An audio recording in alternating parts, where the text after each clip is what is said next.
আজকে তোমাদের সাথে শেয়ার করব মোরগ পোলাওয়ের রেসিপি।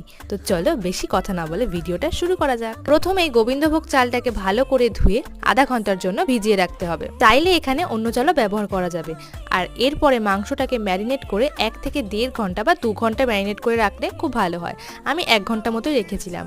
রান্না করতে আমার বরাবরই খুব ভালো লাগে, তো মাঝে মধ্যে ভালো কিছু হলে রান্নাটা আমি করি। এরপর চালটাকে একটু হালকা করে ঘিয়ে ভেজে নিলাম আর কিছু পেঁয়াজ কুচি করে একটু বেরেস্তা ভেজে রাখলাম।